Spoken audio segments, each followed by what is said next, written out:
Feeling tired and cranky after a long day at work, as soon as I stepped out onto the porch I saw a small cardboard box on the doormat, no label, no return address and no markings. At first it looked normal, but something was wrong. The tape was uneven and the edges were slightly torn. I hesitated, then bent down to pick it up. It was heavier than I thought. My arms were tense and I kept looking around to see if anyone was looking. No one was on the street, just a few parked cars and dim porch lights on the neighboring houses. I locked the front door behind me and carried the box to the kitchen table.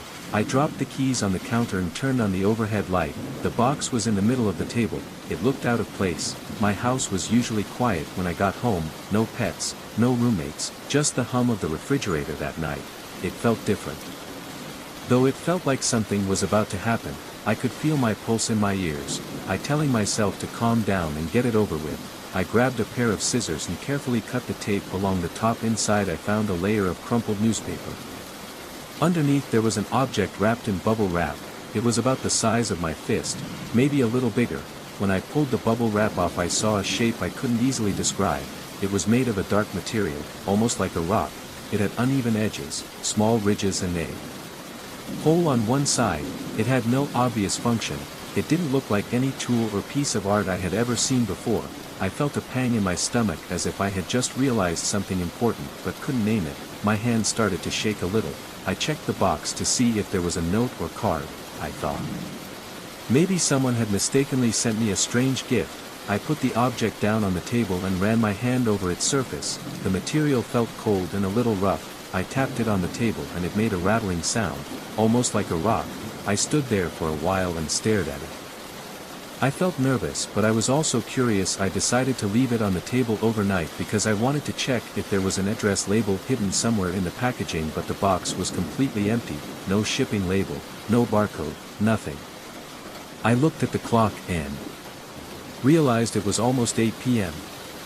I decided to heat up some leftover pasta. I tried to act normal. I turned on the TV and the living room and kept an eye on the kitchen table, half expecting the strange object to move. It didn't move, of course, but the air felt charged. My skin was sensitive like after a hard workout. My legs felt restless, so I paced the living room until the food was ready. When I finally sat down to eat I couldn't take my eyes off the kitchen table. I just stared at that strange figure in the dim light that night.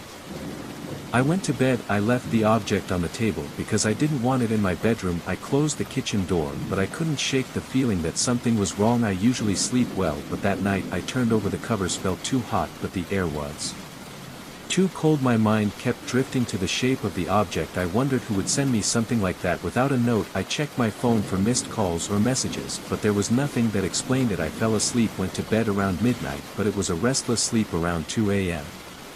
I woke up to a faint sound. It was a dull rustling sound, like a chair being dragged across the floor. My heart started to beat faster than usual. My throat felt dry. I was still wearing shorts and an old t-shirt, and slowly walked towards the hallway. The floor creaked under my feet. The house was dark, except for the faint light from the street lamp outside. I waited for another sound. For a minute, silence. Then I heard a soft sound like something tapping on the wall. I turned on the hallway light. Nothing. I walked into the kitchen, turning on each light as I went. The thing was still on the table. It didn't look changed. It lay there like a rock. I stood still for a few seconds, listening to the refrigerator hum, the clock on the microwave ticking away. I couldn't hear anything else. My skin felt clammy and my chest felt tight. I decided to grab a glass of water and try to get back to sleep. The rest of the night was quiet, static. The next morning I got ready for work as usual. I kept looking at the thing on my desk, wondering if I should throw it away or keep it. In the end, I decided to leave it alone. I told myself I would look at it after work. Maybe I would search online for strange stones or artifacts. Before I left I took a picture of it with my phone. I thought maybe I would post it somewhere and see if anyone recognized it. I got home that night and felt a wave of anxiety as soon as I put the key in the lock. The house was a little colder than usual. I checked